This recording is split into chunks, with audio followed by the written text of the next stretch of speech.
Okay, so we have 34, 35 attendees, hoping it's gonna be bigger while we are starting. Yeah, it's growing.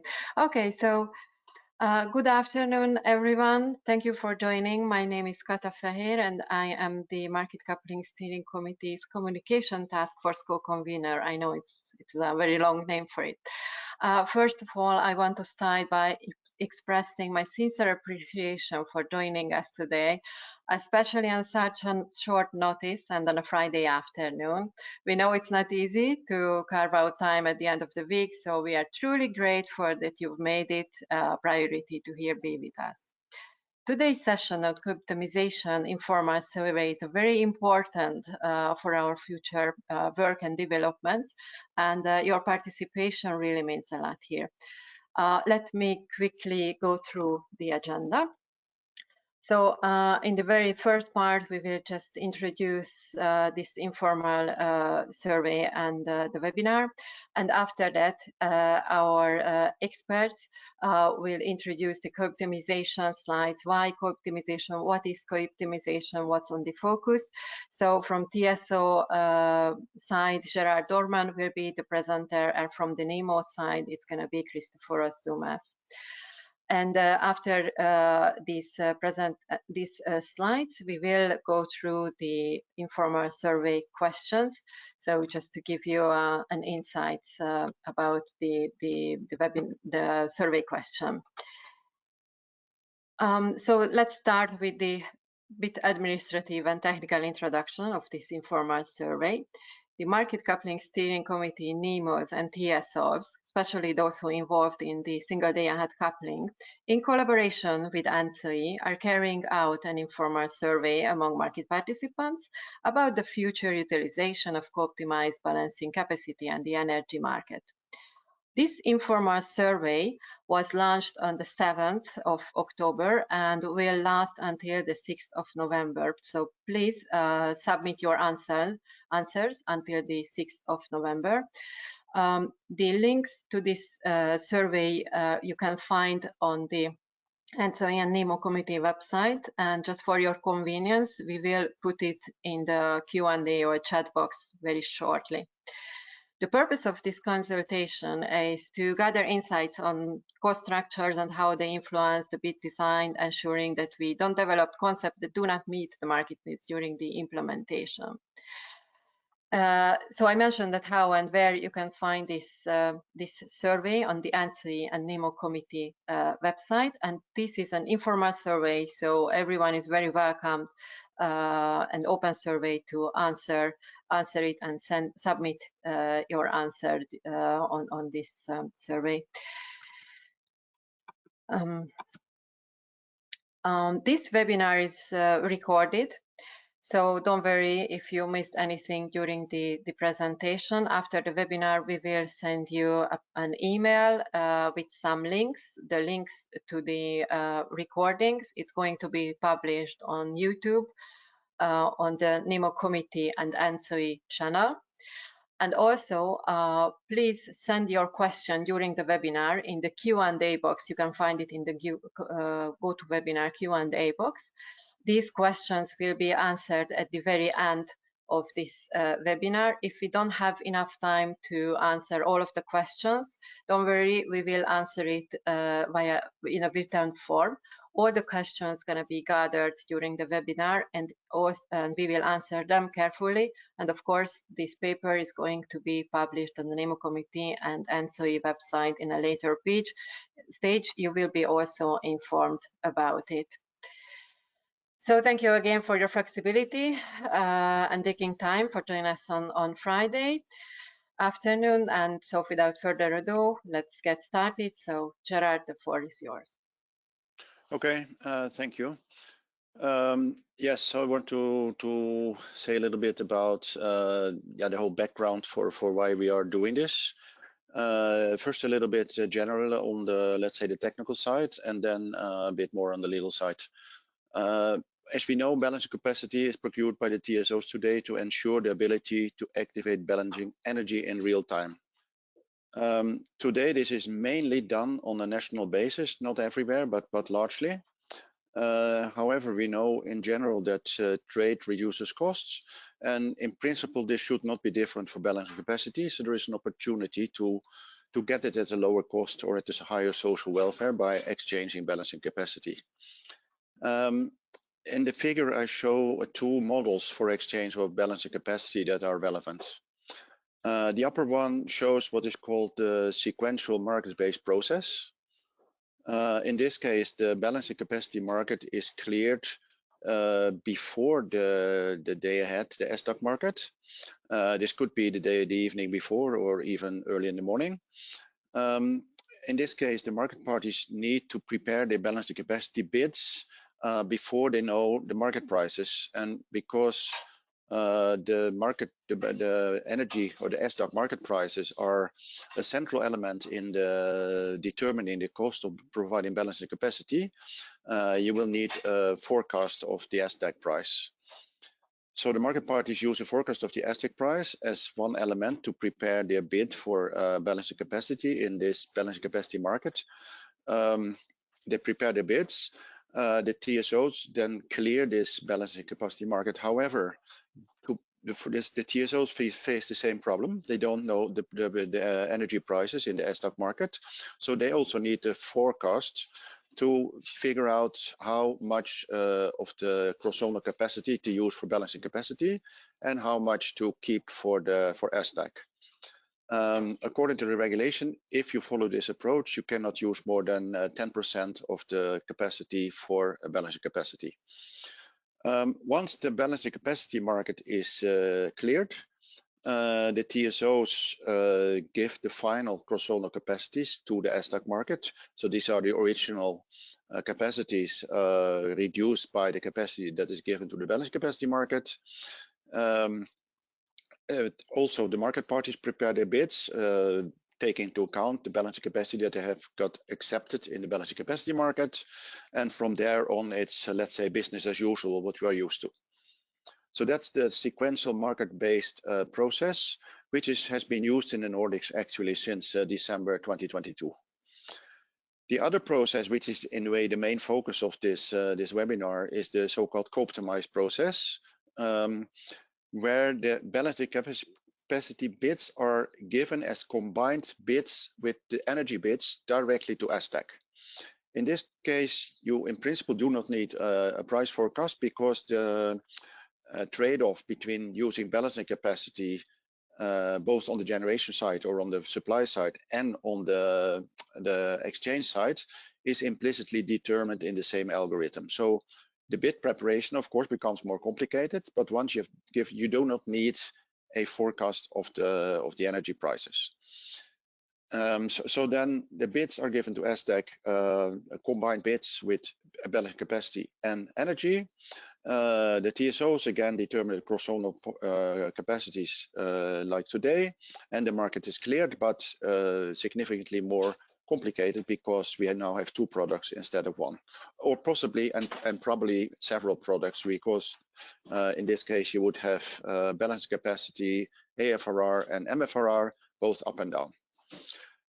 What the figure shows is a process with integrated bids, but there is an alternative possibility to use what we call explicitly linked bids. We will not in this webinar go into the details of these differences, but they are important, and you will certainly hear more about this later. But today the focus is not so much on the difference between these processes. The focus is on, as Christoph will explain, we will do a lot of R&D in the near future, which was already started, by the way. The focus is on understanding better the needs of the market parties to be able to design this in a proper way. Of course, and this is an informal survey. Of course, there will be formal consultations later, but it's much better if we can start with a good starting point. Next, please. So when we go a bit more to the, let's say, the legal side, then we have the electricity balancing guideline, where in Article 40, co-optimized allocation is mentioned as one of three alternatives for two or more TSOs to exchange balancing capacity or sharing of reserves. The other two are, as I already said, sequential market-based exchange and what is called efficiency-based exchange, I believe. Probably the least relevant. So co-optimization shall apply for the exchange of cross-zonal capacity or sharing of reserves with a contracting period of no more than 1 day, and where the contracting is done for not more than 1 day in advance of the provision of the balancing capacity. This is what is said in Article 40 of the electricity balancing guideline.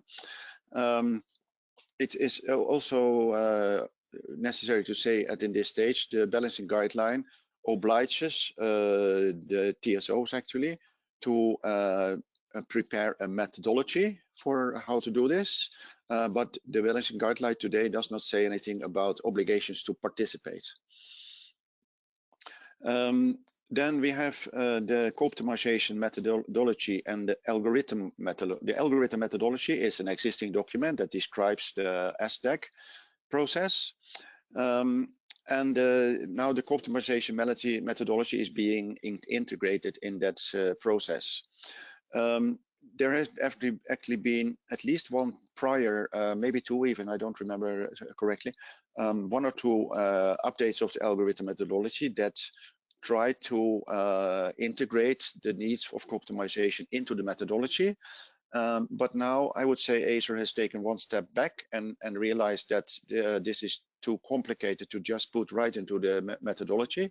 So what is taken into the methodology today is, well, let's say relatively detailed description of necessary R&D, providing proof of performance with the algorithm for the allocation of cross-zonal capacities for exchange of balancing capacity or sharing of reserves. So this amendment took place in 2024 and was Acer had a decision, if I remember right, just 2 weeks ago. I believe it was the 27th of September, which now in detail describes the necessary R&D. And this R&D, well, to get it started in a good way, we want to have a sound description of the needs of the market parties as possible, and that is the reason for this survey and this webinar. Then I leave the floor to Christoforos to tell us a bit more about this. You may so a little more things about optimization. So optimization is a well-known term in the power system scheduling activities in power markets, and especially in the US style organized cases. So within a wider scope, we could define optimization as the optimization process for 2 or more different yet related resources within one planning framework. So in any optimization approach, the aim is to define an objective function and find the best solution, either in terms of minimized cost or equivalently in terms of maximized welfare, while at the same time satisfying a set of economic or technical constraints. So optimization approaches within the energy sector at last years has attracted considerable attention. Why? Mainly because of its potential benefits and synergies that could yield economic efficiency and improve resource usage compared to traditional decoupled or serialized optimization process, as previously Gerald explained, compared to the market-based approach, for example.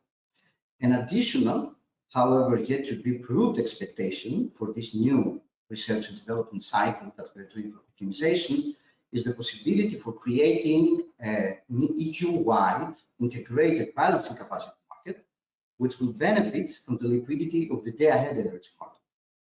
So in such an optimization process, which in any case, it is not just a technical modification of an algorithm methodology, but actually it is a heavy, let's say, redesign of the market concept. Several aspects should be considered for creating finally an attractive market design. And apart from many relevant algorithmic performance and market organization considerations, some other basic design elements were also stressed during the recent consultation process. And we can say that there are 2 basic considerations during this market design process. The first is the building language and structures used for modeling the economic and technical properties of the resources involved. So we need to have bid structures appropriate to involve both energy and balancing capacity provision resources in the same optimized manner. In theory, when we're discussing about bids, as already Jared explained, one kind of a bidding, okay, both day-ahead and balancing capacity markets can be cleared based on the same bids, assuming always that balancing capacity prices are mainly defined by the opportunity costs resulting from the day-ahead market profits. As an alternative, of course, separate bids for the day-ahead energy and balancing capacity may also be used. Something that needs to be under consideration is that optimization is a let's say, defined concept, as I said, in US-style case markets. But it is also a very well-defined case where we have generation assets, traditional generation assets. So thermal units, hydro units, pump storages like this. But when we are gaining over to the energy transition process, the concept of opportunity cost definition for new technologies such as storage, demand response, and renewables is something that requires specific consideration. So consider please that during our questions, such kind of consideration should also be taken into account. Another very crucial thing is the pricing and clearing methods involved. So for the case of optimization, we will consider again, or we will face again, standard non-convexities, and this is due to the cost structures and due to the intrinsic decision-making process in the algorithm, which involves integer variables and constraints. So what somebody could consider in a nutshell when speaking about optimization for energy and balancing capacity products in the EU-style organized markets, to imagine a process where the objective function will be defined for the maximization of the sum of the economic surplus for trading energy and balancing capacity products per delivery day within the single day-ahead market coupling calculation, where besides the cross-border energy exchange, the cross-zonal capacity will also be allocated for balancing capacity. Next slide.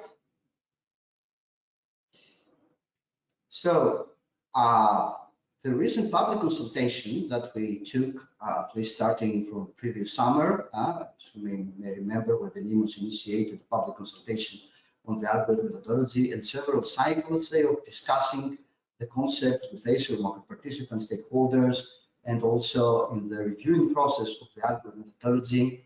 For optimization outlined finally a proposal for possible implementation of optimization in stack in 3 distinct and sequential work packages. So the first package is about extensive R&D. And why do we need this? We need this to specify the final set of requirements for implementation. And this extensive R&D is considered to cover conceptual market design considerations, as we're doing currently, clear definition of requirements, and then algorithmic implementation for providing a proof of concept and performance model. So we cannot move to next steps. We cannot move to define specific inputs, outputs for the optimization process and relevant, let's say, rights and obligations of the parties involved in that kind of process if we are not clear in the requirements and if we do not have a proof of concept and a proof of performance. The second package will concern the adaptation and amendment, of course, again, of the algorithm methodology, but also relevant satellite methodologies like the stack product methodology, for example, and the methodology for the standard products for balancing capacity, that will be considered again for specifying now the terms and conditions for implementation. And then comes the third package, and this third package will concern industrialization of a proof of concept and performance prototype, and finally, introduction into production. So what we are doing now, the Market Coupling Steering Committees, NEMOs and TSOs, already have initiated a conceptual study at this initial work to research bidding structure alternatives and basic design considerations. In this phase, our goal is to analyze as many as different models as possible and assess their design impacts. So today, we are addressing a set of questions to you, the market participants, for collecting your valuable input. Next slide, please. A part of defining the actual R&D content for optimization now in algorithm methodology, there is also a step-by-step approach for the implementation of the R&D, which is also now defined in the algorithm methodology. Here you can see a very raw and draft and simple okay, timeline of this step-by-step approach. So what we have now, you can see that there are 3 distinct R&D phases and also parallel consultation with certain market participants. So each one of these phases are coming to a specific deliverable, and these deliverables are the reports that you can see in the slides, So by end Q1 2025, the work that we are currently doing for constructing the conceptual study and also performing some simple simulations that will showcase the results of specific choices or specific options for bidding structures and pricing mechanisms will be reported under report 0. Then we're going to have also a public consultation on this with market participants by May for 1 month or for several months. It will depend finally on the decision to be taken, while at the same time we're going to also issue the new planning for the phase to come. So this will end with a report R1 by end Q3 2025. And based on this report R1, which will define final requirements and the options to select for researching further the proof of concept and the proof of performance model, we'll start R&D phase 2. And this R&D phase 2 comes again with several report R2 by middle Q2 2026. Then we're going to have also again public consultation and finalization of report, which will finally indicate the actual requirements to take, the inputs, the outputs of the algorithm for the full set of what should be considered as optimization of energy and balancing capacity in the single diagram coupling. So next slide, and I pass the floor again to Gerard.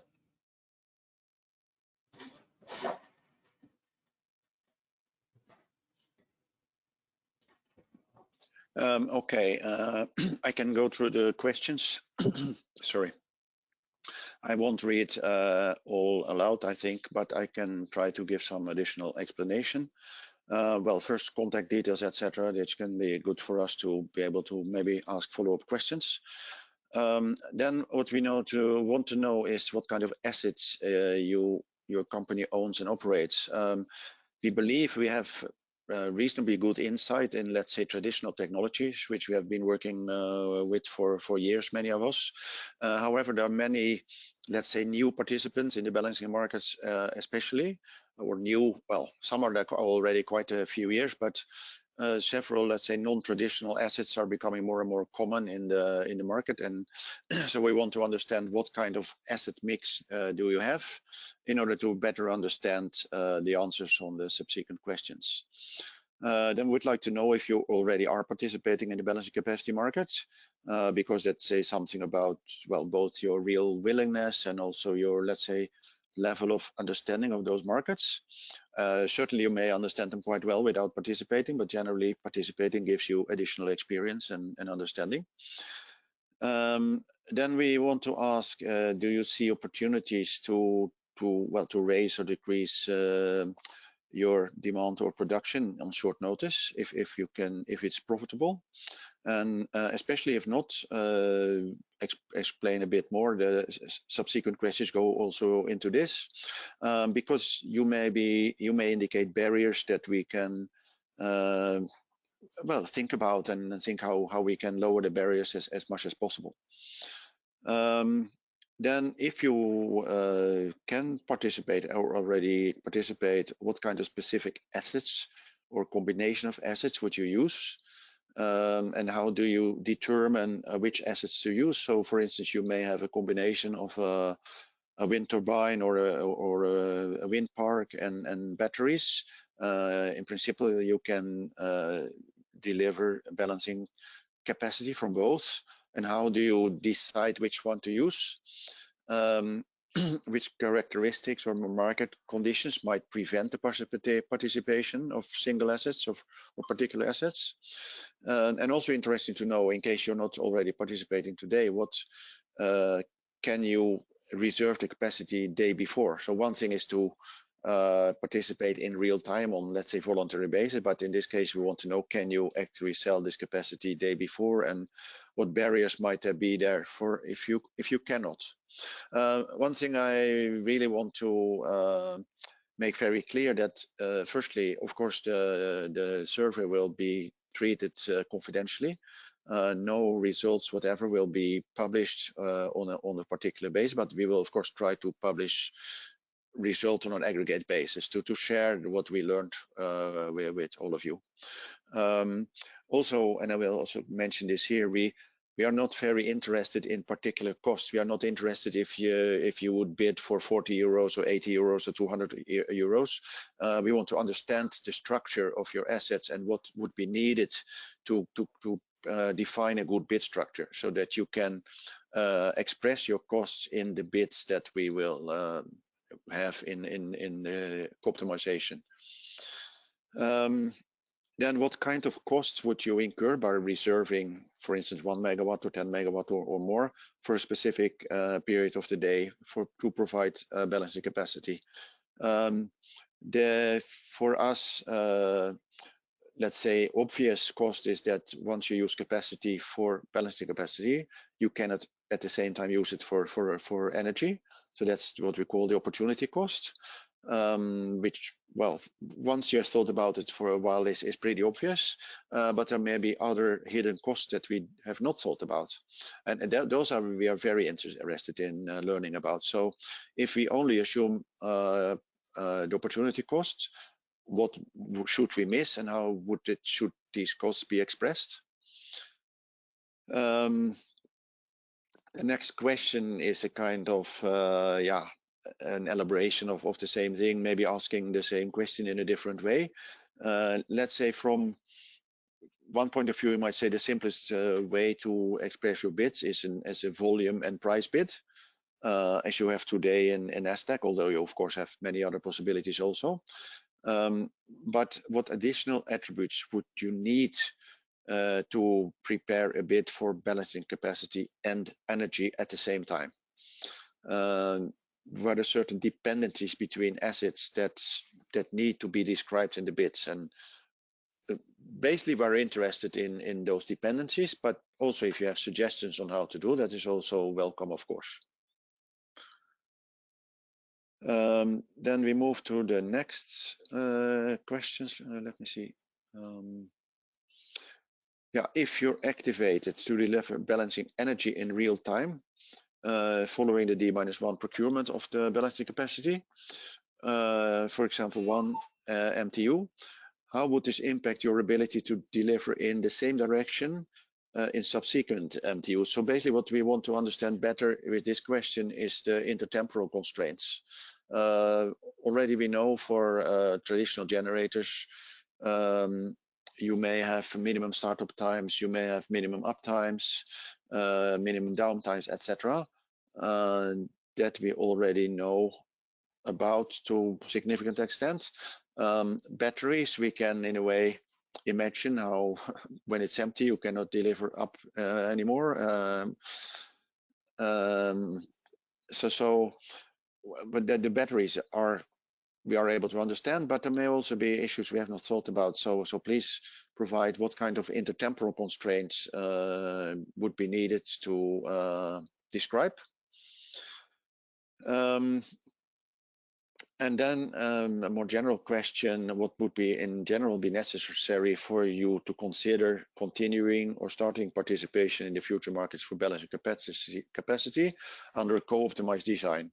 Assuming you can make profits, of course. I mean, if you cannot make enough money, you will not participate, but assuming there are profit opportunities, what would be needed to make you actually participate in those markets, and which design choices do you find important? Then is a more general question or request to give any ideas you might have about this. And then finally, we ask a question about if you could be interested for a direct interview to follow up the questions and get a better understanding. So that is, as said several times, the main objective of this survey. for us to have a good understanding of the cost structures of the market participants in order to give in our first proposal, for which there of course will be a consultation, but that we start in a good way and already have taken into account as much as possible.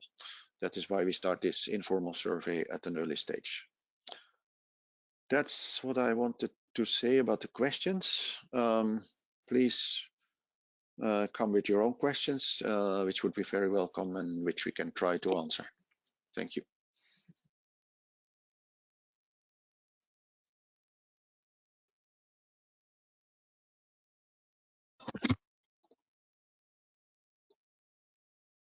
So actually, I cannot see any questions in the question box. So I'm just asking the audience right now, if you have any questions, would you please write it in the question box? So while you are typing, just reminding you that so this webinar was recorded actually, and it's going to be shared on YouTube under the NEMO committee and the NCSC channel. We will send you the links.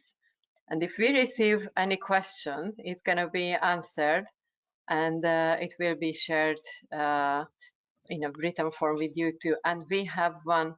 So Emma, if you wish, I am going to give you the floor to handle the questions. I don't know whether you can see it or shall I read that?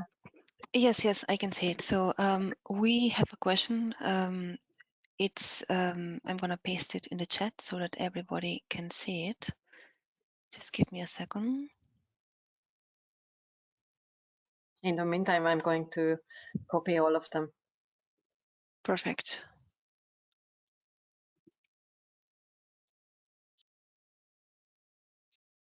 So let's focus on the first question, which is hinting towards, does the new design mean that the 10% rule no longer will be used?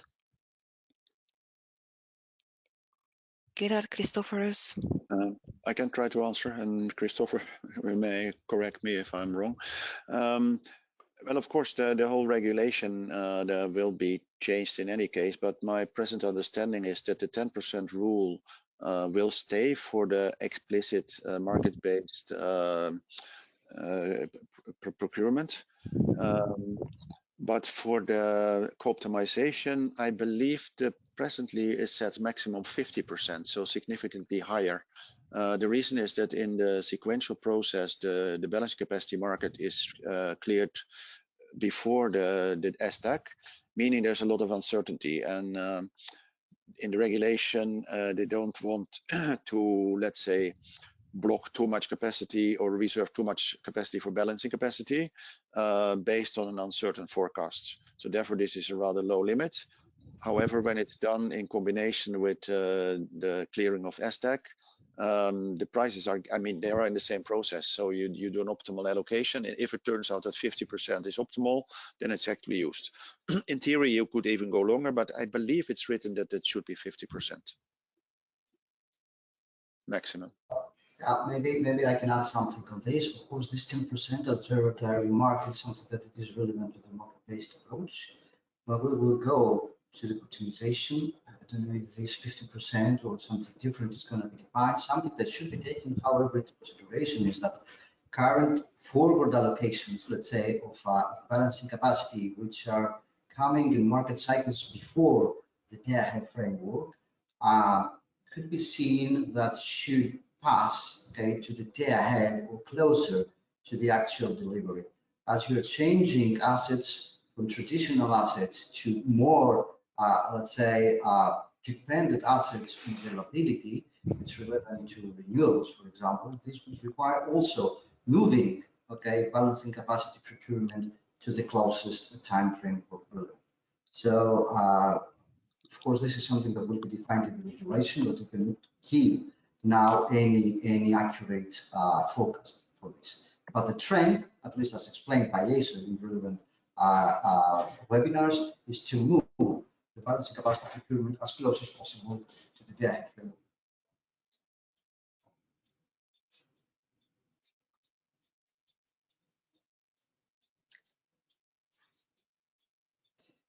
Perfect. Thank you very much. We have another question, which is asking how will the capacity be allocated in the case of non-intuitive flows in the stack? I'm gonna paste it in the chat so that everybody can read it. There we go.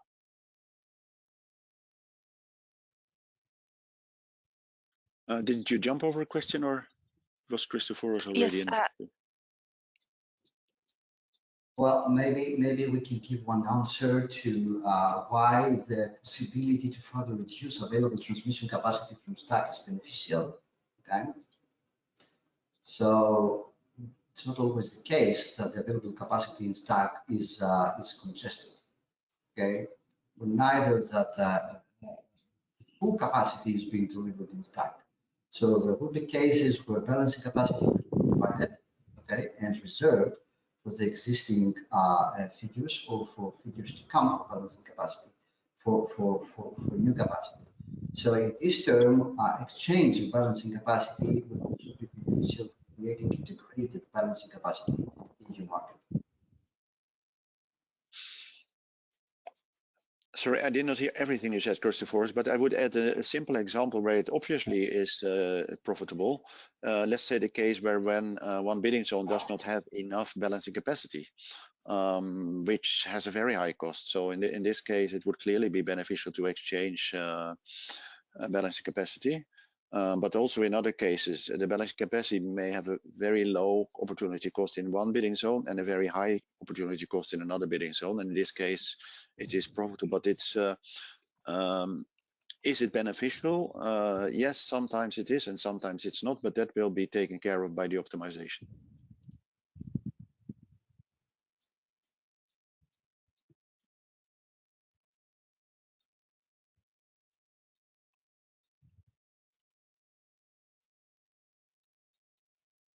So here we have a different question, which is how I'm gonna paste it as well in the chat. Just give me a second.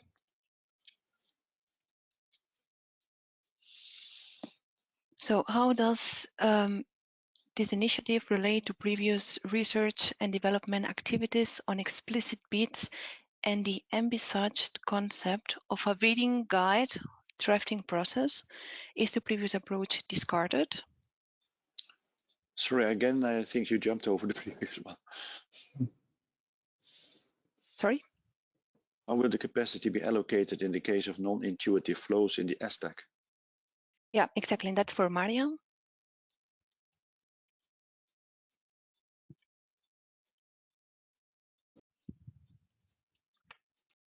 Yes, not sure if I captured this question correctly, because I think it refers to the balancing capacity, and the non-intuitive flows is the outcome of the euphemia. So if this is meant that how it's then allocated in the real operation as the meant with this question.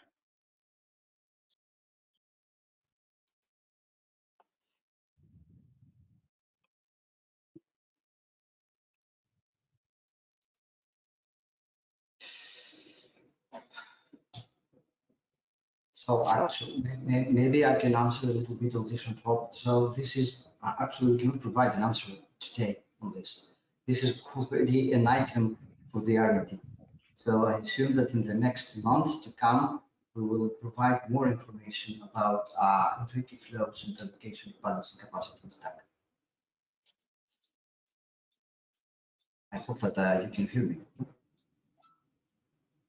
Yes, thank you.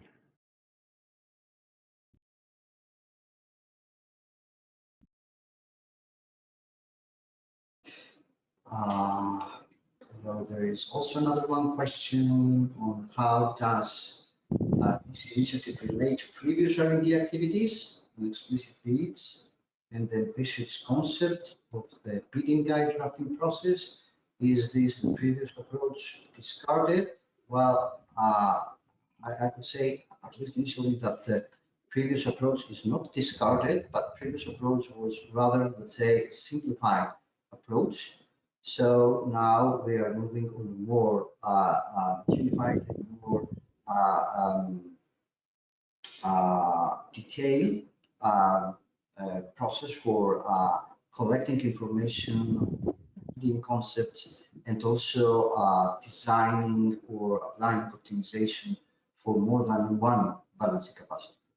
So it's not disregarded, it will be complemented. Of course, under the new content and provisions of the algorithm. Thank you. There is a follow-up question. Perhaps you can also go ahead, Christoforos. I've written it in the chat, and it is: for whom is the increased reduction beneficially? How will the customer re-app the benefits?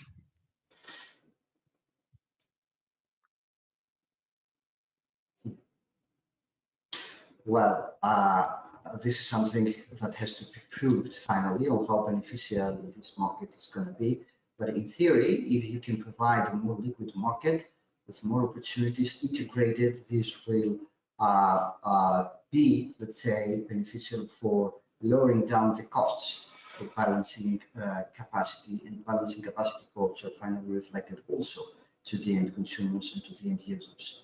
So in theory, this is a kind of way that this co-optimization could help provide a final economic efficiency to end consumers. Perfect, thank you. Perfect, here we have another question, which is: will cross-zonal procurement of balancing capacity be allowed under co-optimization? And I'm going to write it in the chat.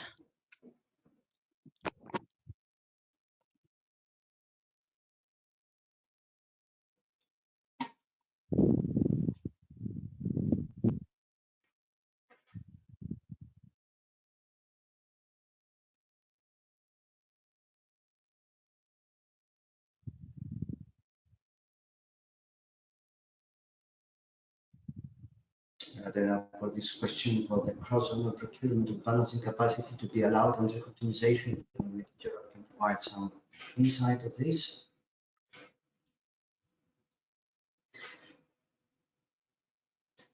Yeah, that's the question that we have to answer now. Will cross-zonal procurement of balancing capacity be allowed under co-optimization?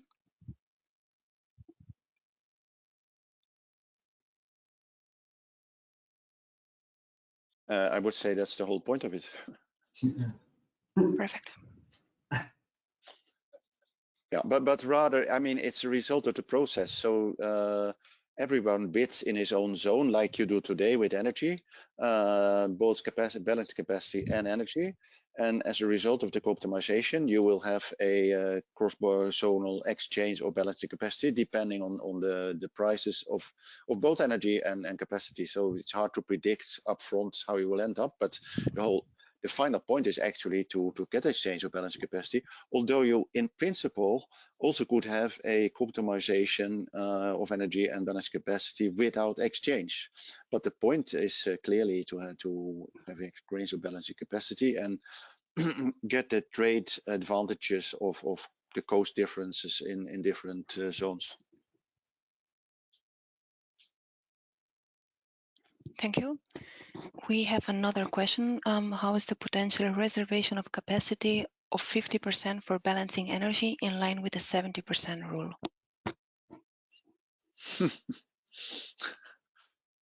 That's a difficult one. I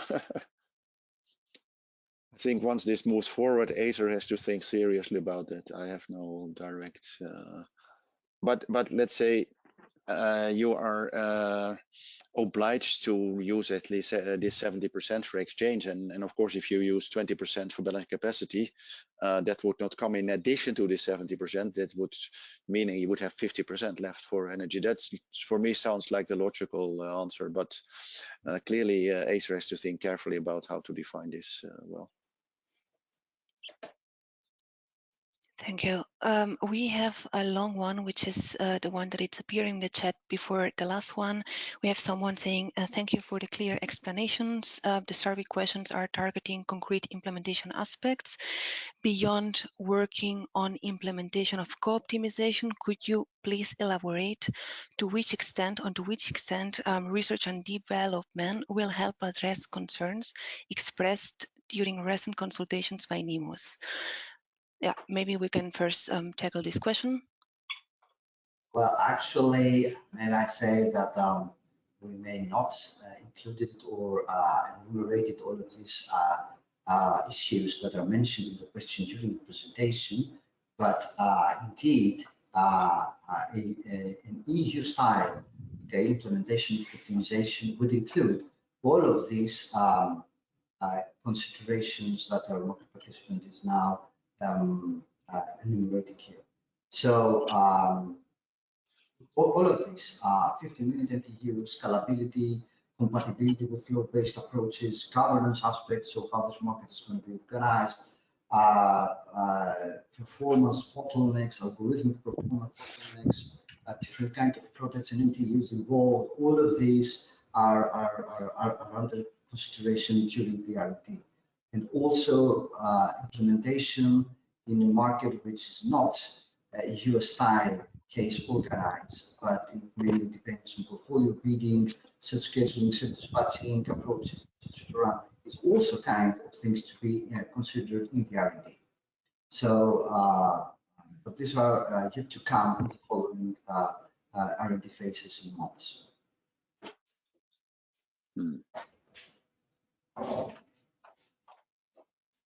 Thank you. I'm not seeing any new questions, so maybe we can wait a couple of more minutes for them to come.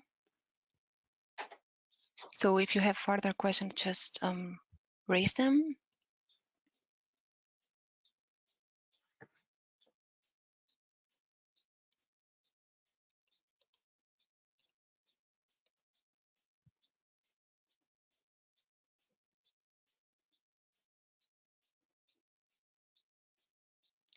So we have here a new question. I'm gonna paste it in the chat.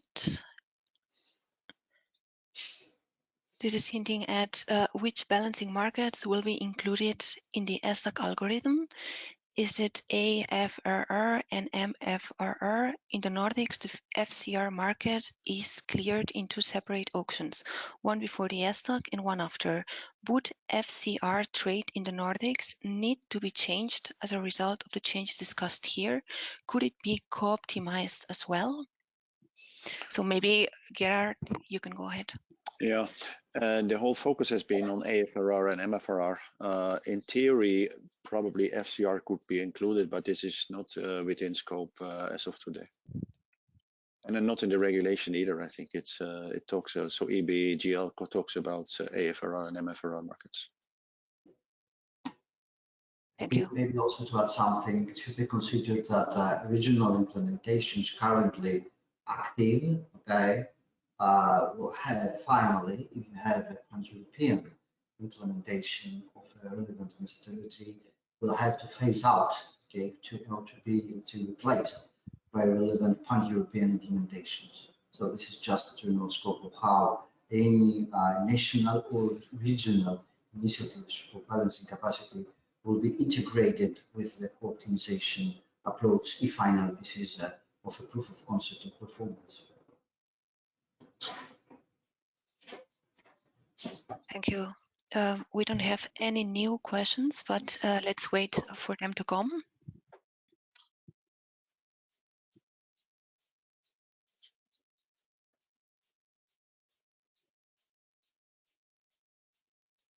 There will, of course, be new opportunities later also for questions. We will have a webinar after the conclusion of this survey. There we will share the results and have possibility for further questions. It will be a physical webinar, a seminar in Brussels. And of course, then later on, there will be formal consultations as well. But the more information we get from you at an early stage, the better.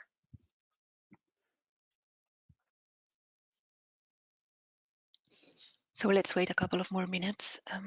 Yeah, you're all invited to publish your questions.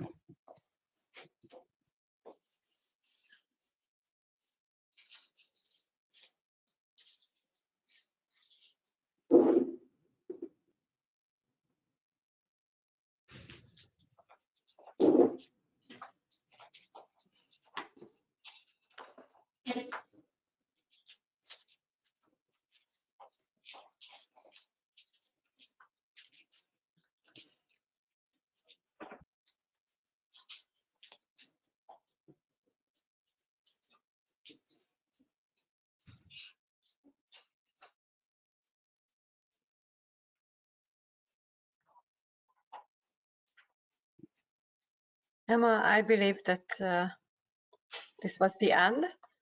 Okay.